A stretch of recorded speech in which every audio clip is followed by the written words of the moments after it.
نحمده ونستعينه ونستغفره ونؤمن به ونتوكل عليه ونعوذ بالله من شرور أنفسنا ومن سيئات أعمالنا من يهده الله فلا مضل له ومن يضلله فلا هادي له ونشهد أن لا إله إلا الله وحده لا شريك له ونشهد أن سيدنا ومولانا وحبيبنا وشفيعنا محمدا عبده ورسوله أرسله إلى الناس كافة بشيرا ونذيرا وداعيا إلى الله بإذنه وسراجا منيرا صلى الله تعالى عليه وعلى آله وصحبه وبارك وسلم تسليما كثيرا كثيرا.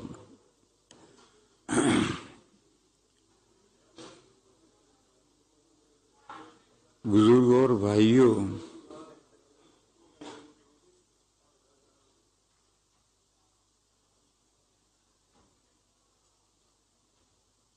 اطاعت، فالوئنگ، پیروی، بات ماننا صرف اللہ کی ہے. وہی ہمارے خالق ہیں، پیدا کرنے والے ہیں. وہی ہمیں پالتے پوستے ہیں، روزی رساں ہیں.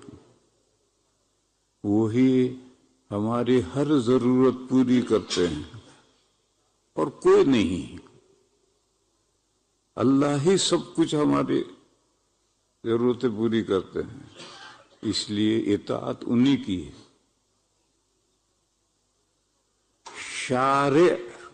شارع مانے قانون بنانے والے.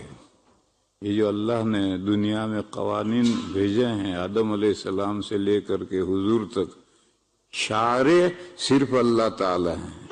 اللہ کے علاوہ کوئی احکام بھیجنے والا نہیں ہے، احکام دینے والا نہیں. آپ یوں سمجھیے کہ ہمارا ایک باس ہے. کارخانے میں ہم کام کرتے ہیں اور کارخانے کا باس ہے، تو ہمیں جو احکام دے گا وہ باس ہی تو دے گا.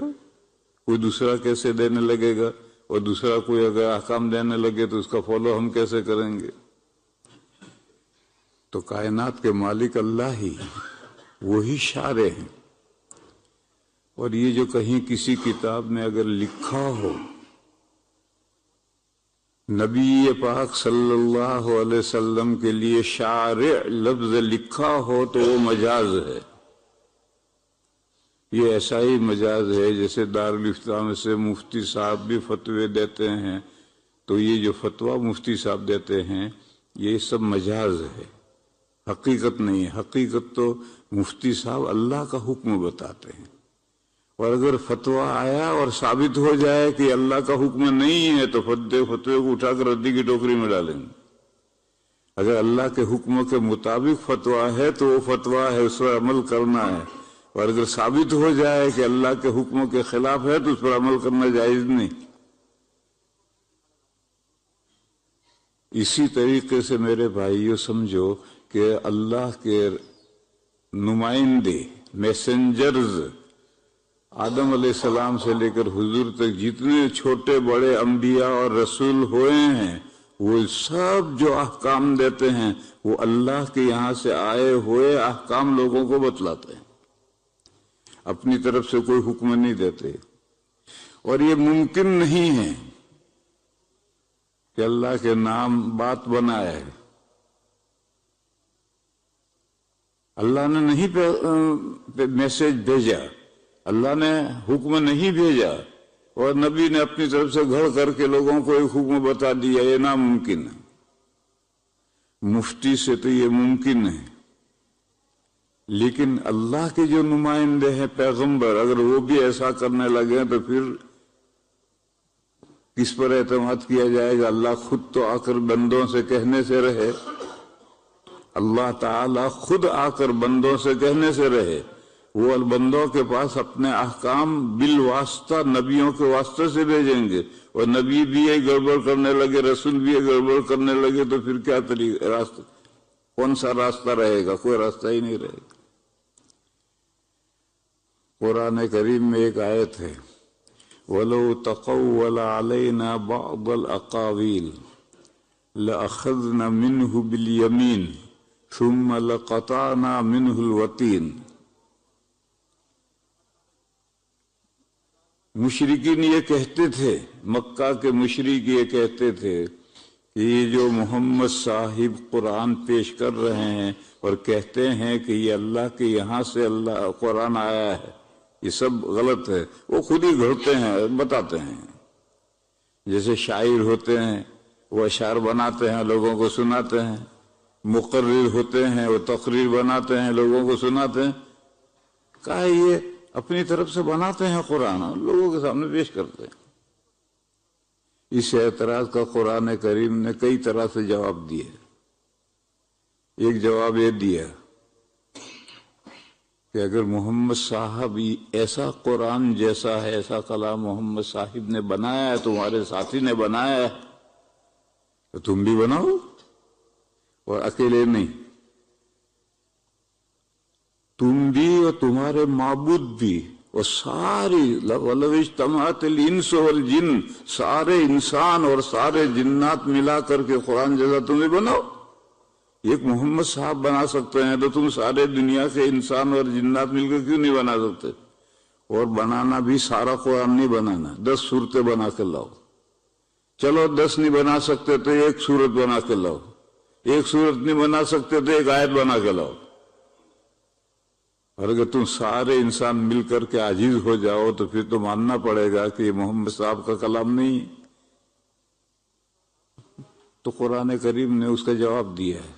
ان جوابوں سے ایک جواب یہ ہے کہ اگر مان لو کہ محمد صاحب نے یہ قرآن خود گھڑ کر کے ہمارے نام لگایا ہوتا تو ہم مضبوطی سے انہیں پکڑتے اور ان کی منڈی پکڑ کے توڑ کے پھینک دیتے ہیں۔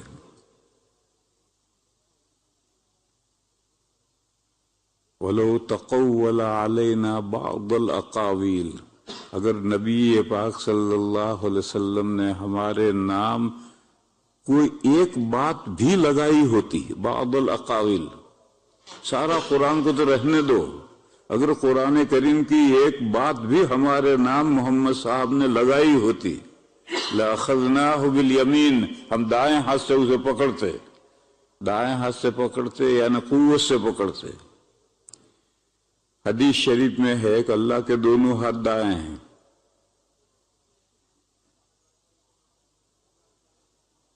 اس کا لوگ غلط مطلب سمجھتے ہیں۔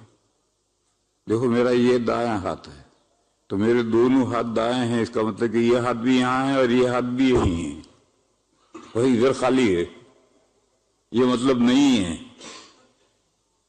عرف میں دائیں قوت کی تعبیر ہے اور بائیں میں ضعف اور کمزوری ہے، اور اللہ کی تمام صفات کمالیہ ہیں، اللہ کی کوئی صفت میں نقص کمی نہیں، تو اللہ کے دونوں ہاتھ دائیں ہیں یعنی کمی نہیں اللہ کے کسی ہاتھ میں، یہ مطلب ہے۔ تو یہاں بھی کوئی یہ سمجھے کہ لَأَخَذْنَا مِنْهُ بِالْيَمِينِ، ہم دائیں ہاتھ سے پکڑتے، یعنی کوئی اس خیال کرے کہ اللہ کا ایک ہاتھ دائیں ہے ایک بایاں ہے، یعنی ایک میں قوت ہے ایک میں اس کے اعتبار سے کمزوری ہے، ایسا نہیں ہے۔ اور دائیں سے پکڑتے یعنی مضبوطی سے پکڑتے۔ ثُمَّ لَقَطَعْنَا مِنْهُ الْوَتِينَ، وتین یہاں 2 رگیں ہیں جو ذبح کرتے ہیں تو کٹ جاتی ہیں تو خون نکل جاتا ہے، جانور مر جاتا ہے، اس کو کہتے شاہ رگ. فرمایا کہ ہم مضبوطی سے اس کو پکڑتے اور اس کی شاہ رگ کاٹ دیتے. اس آیت کا اتنا ہی مطلب ہے جتنا میں نے سمجھایا. یہ سمجھنا کہ دنیا میں کوئی بھی انسان نبوت کا جھوٹا دعویٰ کرے اور غلط باتیں اللہ کی طرف منسوب کرے تو اللہ اسے پنپنے نہیں دیتے، اس کو پکڑ کر کے اس کی منڈی توڑ دیتے ہیں. منڈی یعنی یہ یہاں سے اوپر کا حصہ پکڑ کے توڑ دیا، الگ کر دیا. یہ مطلب نہیں ہے. دیکھو دنیا میں بہت سے جھوٹے نبی ہوئے ہیں. سب سے پہلے مسلمہ کذاب ہوا، پھر اسود انسی ہوا، اور گھڑ گھڑ کر کے اللہ کے نام وہی بھیجتا تھا. مسلمہ کذاب نے کہا میرے پر بھی وہی آتی ہے. کیا آتی ہے؟ اس نے کہا الفیل ملفیل وما ادراک ملفیل خرطومہ طویل وذنبہ قصیر. سورت پوری ہو گئی. ہاتھی، جانتے ہو ہاتھی کیا ہے؟ سونڈ لمبی ہے، دم چھوٹی ہے. سورت پوری ہو گئی. ایسے اس پر جو قرآن اترتا تھا اس قرآن کا یہ ہے کہ الفیل ملفیل وما ادراک ملفیل خرطومہ طویل وذنبہ قصیر. سونڈ اس کی لمبی ہے اور دم اس کی چھوٹی ہے. پھر بعد میں اسود انسی ہوا، پھر اور پتہ نہیں کتنے ہوئے. پھر ہمارے زمانے میں قادیانی ہوا. قادیانی نے تو اپنا پورا قرآن پیش کیا ہے. اس قرآن جتنا بڑا ہے، اس کا نام ہے تذکرہ، وہ چھپا ہوا ہے. وہ کیا قرآن ہے؟ یہی ہمارے قرآن کی آیت لے کر تھوڑا ایک لفظ آگے ایک لوگ پیچھے کر کے گئے، مجھ پر نازل ہوا. یہی حرکتیں کرتا ہے. بہرحال یہ سمجھنا کہ کوئی بھی جھوٹا نبوت کا رسالت کا دعویٰ کرے تو اللہ اسے پنپنے ہی نہیں دیتے ہیں، اللہ تعالیٰ اس کا منڈی پکڑ کے توڑ دیتے ہیں، ایسا سمجھنا اس آیت کا مطلب نہیں ہے. یہ آیت نبی پاک صلی اللہ علیہ وسلم کے ساتھ خاص ہے. یعنی مشرکین جو کہتے تھے کہ یہ محمد صاحب نے یہ خود گھڑ کر قرآن پیش کیا ہے اور کہتے ہیں اللہ کا کلام ہے، اس کا جواب ہے کہ اگر محمد صاحب ایسا کرتے، قرآن کریم میں پورا قرآن نہیں ایک بات بھی اپنی طرف سے ملا دیتے تو ہم منڈی پکڑ کے اس کی توڑ دیتے. اس کا یہ مطلب نہیں ہے کہ کوئی بھی اللہ کے نام جھوٹی بات نہیں لگا سکتا، یہ مطلب نہیں ہے. یہ جو جھوٹے نبی ہیں یہ لگاتے ہیں، لیکن سچے نبی ان کے یہاں سے جو میسج آیا ہے اس میں اگر ایک ذرا سی بات بھی اپنی طرف سے بڑھا دیں تو اللہ انہیں سزا دیں گے.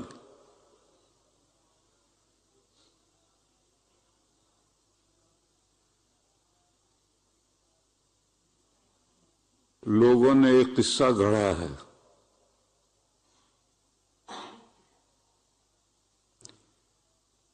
مکی دور ہے، ہجرت سے پہلے کا زمانہ ہے. ایک مجلس جس میں مسلمان بھی تھے، ہندو بھی تھے، مشرکین بھی تھے، انسان بھی تھے، جنات بھی تھے. اس مجلس میں نبی پاک صلی اللہ تعالی علیہ وسلم نے سورہ جن پڑھ کر سنائی. استغفر اللہ. سورہ نجم پڑھ کر کے سنائی. والنجم اذا ہوا ما ضل صاحبكم وما غوا. یہ سورہ نجم ہے، یہ حضور نے پڑھ کر سنائی. اس کی بالکل آخری آیت سجدے کی آیت ہے.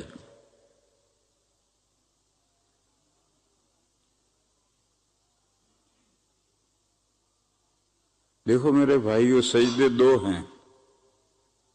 ایک نماز کا سجدہ ہے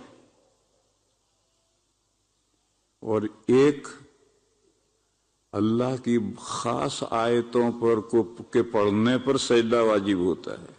یہ سجدے تلاوت کہلاتا ہے، یہ سجدے نماز کہلاتا ہے۔ قرآن کریم میں سجدے تلاوت کتنے ہیں؟ امام مالک علیہ الرحمہ فرماتے ہیں 11 ہیں، امام شافعی علیہ الرحمہ فرماتے ہیں 14 ہیں، امام ابو حنیفہ علیہ الرحمہ فرماتے ہیں 14 ہیں، امام احمد علیہ الرحمہ فرماتے ہیں 15 ہیں۔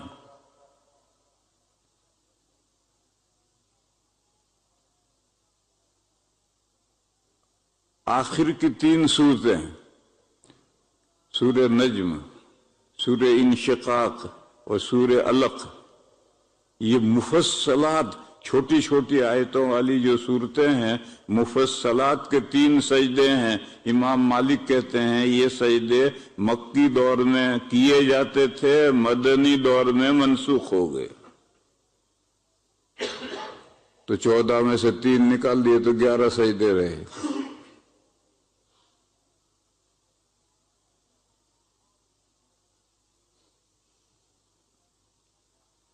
امام شافعی اور امام ابو حنیفہ رحمہم اللہ کے درمیان میں اختلاف اس میں ہوا ہے کہ سورہ صاد میں سجدہ ہے یا نہیں ہے، اور سورہ حج میں 2 سجدے ہیں یا 1 سجدہ ہے۔ امام ابو حنیفہ کہتے ہیں سورہ حج میں 1 سجدہ ہے، اور سورہ صاد میں سجدہ ہے، تو 14 سجدے ہو گئے۔ امام شافعی علیہ الرحمہ فرماتے ہیں کہ سورہ صاد میں سجدہ ہے ہی نہیں، اور سورہ حج میں 2 سجدے ہیں، تو ان کے ابھی 14 سجدے ہوئے۔ اور امام احمد کہتے ہیں سورہ حج میں 2 سجدے ہیں اور سورہ صاد میں بھی سجدہ ہے، تو 15 سجدے ہو گئے۔ یہ جو سورہ حج میں آخری رکوع میں سجدہ ہے، وہ سجدہ تلاوت کا ہے یا نماز کا ہے؟ امام شافعی علیہ الرحمہ فرماتے ہیں کہ وہ تلاوت کا ہے، امام ابو حنیفہ فرماتے ہیں کہ وہ تلاوت کا نہیں ہے، نماز کا ہے۔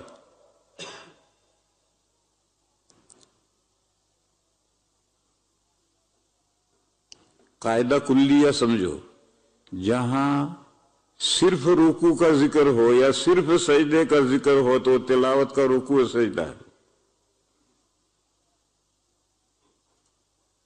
اور جہاں دونوں ساتھ ہوں تو وہ نماز والا رکوع سجدہ ہے۔ یہ قاعدہ ہے۔ اگر آیت کریمہ میں رکوع کا بھی تذکرہ ہے، سجدے کا بھی، دونوں چیزیں تو ایک ساتھ نماز میں ہوتی ہیں، پہلے رکوع کرو پھر سجدہ کرو۔ اور تلاوت کا جو سجدہ ہے وہ یا تو صرف سجدہ ہے یا صرف رکوع ہے۔ صرف رکوع کو آپ لوگ نہیں جانتے۔ اگر کسی نے نماز میں آیت سجدہ پڑھی اور آیت سجدہ پڑھ کر سجدہ نہیں کیا، رکوع میں چلا گیا اور سجدے کی نیت کر لی رکوع میں، تو رکوع بھی ہو گیا، سجدہ بھی ہو گیا۔ لیکن آیت سجدہ پڑھ کر فوراً جائے، یا 3 آیتیں سے پڑھنے سے پہلے رکوع میں جائے، تو رکوع میں سجدہ ہو جاتا ہے نیت کرنے سے۔ اور اگر 3 آیتیں پڑھ لی یا زیادہ پڑھ لیا تو اب سجدہ ہی کرنا پڑے گا، اور وہ اب سجدہ نہیں ہو سکتا۔ آگے تو نے 3 آیتیں پڑھ لیا، اور نماز سے باہر بھی سجدہ نہیں ہو سکتا، نماز کا سجدہ نماز ہی میں ہوگا، لہذا تیرا سجدہ رہ گیا، گنہگار ہوگا، فرض واجب کے چھوڑنے کا گناہ ہوا۔ بہرحال مسئلہ یہ ہے کہ سجدے میں جانے سے بھی سجدہ ادا ہو جاتا ہے تلاوت کا، اور رکوع میں چلا جائے، 3 آیتیں پڑھنے سے پہلے رکوع میں چلا جائے اور نیت کر لے رکوع میں سجدے کی، تو سجدے تلاوت رکوع میں بھی ادا ہو جاتا ہے اور رکوع بھی ہو جاتا ہے، پھر کھڑا ہو کر سجدے میں جائے گا۔ لیکن اگر امام ہے تو امام کو ایسا نہیں کرنا چاہیے، اس کو آیت سجدہ پڑھ کر کے سجدہ ہی کرنا چاہیے، رکوع میں نیت نہیں کرنی چاہیے، کیونکہ سارے مقتدی مسئلہ نہیں جانتے، اور جو مقتدی رکوع میں نیت کرے گا اس کا سجدہ تو ادا ہوگا، اور جو نیت نہیں کرے گا اس کا سجدہ ادا نہیں ہوگا۔ اب مقتدی تو سارے نیت کرنا جانتے ہی نہیں، بلکہ آج کل تو مقتدیوں کو یہی پتہ نہیں چلتا ہے کہ آیت سجدہ پڑھی یا نہیں پڑھی.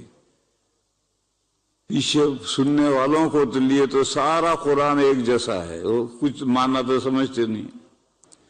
اور اگر امام ہو ہمارے آج کل کے جیسے حافظ تراویح میں پڑھتے ہیں تو یہی پتہ نہیں چلے گا کہ کون سی آیت پڑھی. ہمارے یہاں عثمان میاں تو ٹھیک پڑھتا، سمجھ میں آتا ہے کہ کون سی آیت پڑھی، اور باقی کا تو اکثر پتہ ہی نہیں چلتا کہ کہاں سے پڑھ رہا ہے، وہی سمجھ میں آتا ہے. تو آیت سجدہ پر سے گزر جائے گا پتہ بھی نہیں چلے گا، تو اب رکوع میں کیا نیت کرے گا؟ تو اس لیے کہا کہ اگر امام ہے تو اس کو رکوع میں نیت نہیں کرنی، اس کو باقاعدہ سجدہ کرنا ہے. کیونکہ مقتدیوں میں سے جو رکوع میں نیت نہیں کریں گے تو ان کا سجدہ ادا نہیں ہوگا. پھر ان کا سجدہ رکوع سے جب کھڑے ہوں گے اور سجدے میں جائیں گے تو آٹومیٹکلی سجدے تلاوت بھی ادا ہو جائے گا، مگر سجدے تلاوت میں تاخیر ہوئی. اس لیے ایسا کرنا مناسب نہیں. اگرچہ تمام مقتدیوں کا سجدہ بھی سجدے میں جانے کے بعد آٹومیٹکلی سجدے تلاوت ادا ہو جائے گا، مگر اس میں تاخیر ہو گئی، یہ برا ہوا. کہا پانی لاؤ، حکم دیتے ہی بھاگا، تو یہ بہترین خادم ہے. اور بیٹھا بیٹھا لکھ رہا ہے، ہم نے کہا بھائی پانی پلا، کہا اچھا لکھ رہا. 5 منٹ ہو گئے، لایا اٹھا نہیں، پھر کہا بھائی پانی لاؤ، اس نے کہا بہت اچھا، پھر بیٹھا بیٹھا لکھ رہا. پھر اس سے کہا 5 منٹ کے بعد میں کہ بھائی پانی لایا نہیں، اس نے کہا اچھا لایا، پھر اٹھ کے گیا. تو اب یہ خادم بیکار ہے. 3 مرتبہ کہا جب پانی لایا، اور ایک خادم وہ ہے کہ اس سے کہا پانی، ایک دم بھاگا، بس پانی کہا، پورا جملہ بھی نہیں بولے اور وہ بھاگا. یہ بہترین خادم ہے. اسی لیے کہتے ہیں کہ نمازیں جو واجب ہوتی ہیں وہ نماز کا جب وقت شروع ہوتا ہے تو اللہ کی طرف سے خطاب آتا ہے، اقیم الصلاۃ. ظہر کا ٹائم ہوا تو اللہ کی طرف سے حکم آیا اقیم الظہر، ظہر کی نماز پڑھو. اس لیے جو وقت حکم اللہ کا حکم آتے ہی فوراً نماز پڑھنے کھڑا ہو جائے تو بہترین. تو اللہ جب آیت سجدہ پڑھی تو اللہ کا حکم ہوا کر سجدہ، وہ کھٹ سے گر پڑا، وہ بہترین. اور پہلے رکوع کیا پھر سجدے میں گیا تو تاخیر ہو گئی، یہ ٹھیک نہیں. تو سورہ نجم کی بالکل آخری آیت میں سجدہ تلاوت ہے. تو اس میں اختلاف ہوا کہ سورہ حج کے جو آخری رکوع میں سجدہ ہے یہ سجدہ تلاوت ہے یا سجدہ نماز ہے. امام ابو حنیفہ نے کہا یہ سجدہ نماز ہے، سجدہ تلاوت نہیں ہے. حضرت امام شافعی علیہ الرحمہ نے فرمایا یہ سجدہ تلاوت ہے. امام ابو حنیفہ نے یہ بات کیوں کہی؟ اس لیے کہی کہ وہاں رکوع سجدے کا ایک ساتھ ذکر ہے، اور رکوع سجدے کے بعد وفعلوا الخیر بھی ہے کہ نیک کام کرو. تو اس لیے سجدوں کی تعداد میں اختلاف ہوا.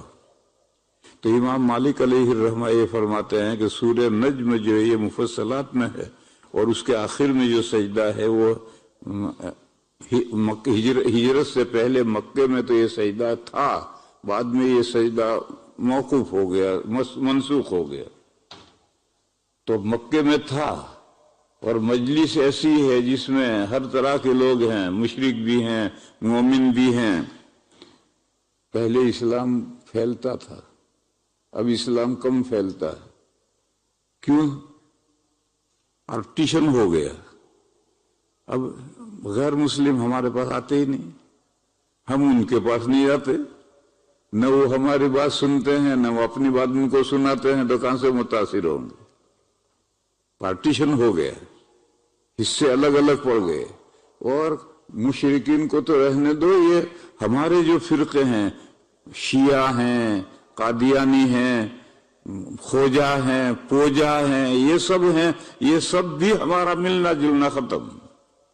جب ملنا جلنا ختم تو نہ وہ ہماری بات سنتے ہیں نہ وہ اپنی بات ہم سے کو پوچھتے ہیں، تو اس وجہ سے اپنے ہی اصلاح پر نہیں آتے، دوسروں کو کیا کہیں۔ حدیثوں سے معلوم ہوتا پہلے ایسا نہیں تھا، جو مشرکین تھے ہندو وہ سب حضور کے پاس آتے تھے، مسلمان ہندو سب ایک ساتھ جمع ہوتے تھے، تو ملنے جلنے سے نقصان بھی پہنچتا ہے اور ملنے جلنے سے فائدہ بھی پہنچتا ہے۔ دیکھو آپ کے یہاں اسکول میں مسلمان بچے اور عیسائی بچے دوسرے بچے سب بچے ایک ساتھ پڑھتے ہیں، اور اسکول میں جو بچے پڑھتے ہیں خراب ہو جاتے ہیں۔ ہمارے یہاں انڈیا میں بھی اسکول میں سب بچے ساتھ پڑھتے ہیں، ہندو بھی مسلمان بھی۔ ہمارے یہاں بچے خراب نہیں ہوتے، اسکول میں پڑھنے سے ہمارے یہاں بچے خراب نہیں ہوتے، آپ کے یہاں اسکول میں پڑھنے سے بچے خراب ہو جاتے ہیں۔ کیوں؟ ہمارے یہاں اسکول میں جو بچے پڑھتے ہیں ان بچوں کے دماغ میں سیپریشن ہے کہ یہ ہندو میں مسلمان۔ اب دوپہر کو چھٹی ہوئی، انٹرول ہوا کھانا کھانے، تو مسلمان بچہ ہندو بچے کا کھانا نہیں کھائے گا، وہ تو کھا بھی لے، وہ تو سبزی ہوتی ہے، اور ہندو تو کبھی مسلمان بچے کا گوشت کھا ہی نہیں سکتا۔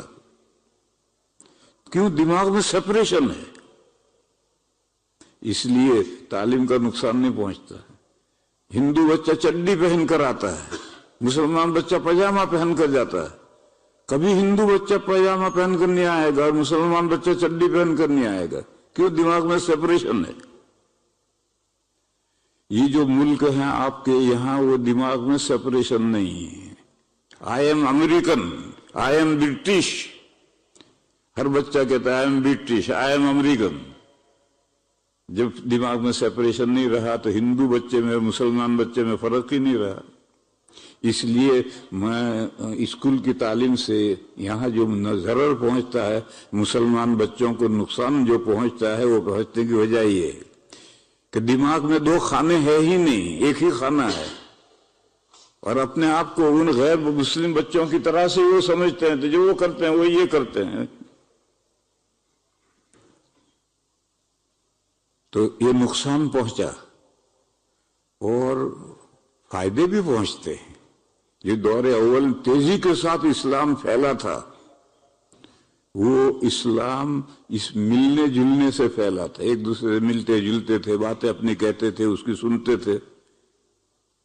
آج دیکھو اسلام میں ایک مسئلہ ہے غلامی، پہلے غلام باندی ہوتے تھے، یہ جو غلامی کا مسئلہ ہے رق فی الاسلام، یہ اسلام نے شروع نہیں کیا، یہ تو بہت پیچھے سے چلا آ رہا تھا۔ اسلام نے اس کو باقی رکھا ہے، اس کو ختم نہیں کیا۔ باقی اسلام نے غلامی کا مسئلہ شروع نہیں کیا، یہ تو پتہ نہیں ہزاروں سال پیچھے سے چلا آ رہا تھا، اور وہ جنگوں میں جو قیدیوں کا مسئلہ پیدا ہوتا تھا اس کا ایک حل تھا، جو پچھلے زمانے سے چلا آ رہا تھا۔ جب لڑائی ہوگی تو اس کے آدمی یہ گرفتار کریں گے، اس کے آدمی یہ گرفتار کریں گے، جنگ ختم ہوگی۔ اب ادھر بھی قیدی ہیں ادھر بھی قیدی ہیں، ان قیدیوں کو کیا کرنا؟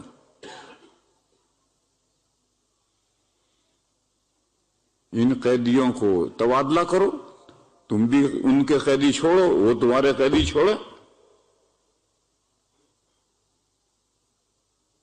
اگر ایک طرف قیدی ہیں دوسری طرف ہے ہی نہیں تو تبادلہ کیسے ہو؟ تو پھر جنگ کا ہرجانہ لے کر چھوڑو، اس کو فدیہ کہتے ہیں، جنگ کا ہرجانہ، کہ اتنا خرچہ ہوا ہمارا جنگ میں، لاؤ اتنے پیسے لاؤ، جو اپنے قیدیوں لے جاؤ، ایسا کر لو۔ اگر ایسا بھی نہیں کرنا ہے تو مفت چھوڑ دو، اس کو کون منع کرے گا؟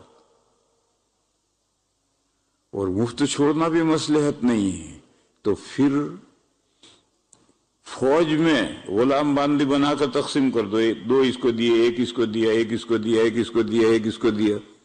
اور اس زمانے میں میدان جنگ میں لڑنے کے لیے آتے تھے تو سب کچھ لے کر آتے تھے،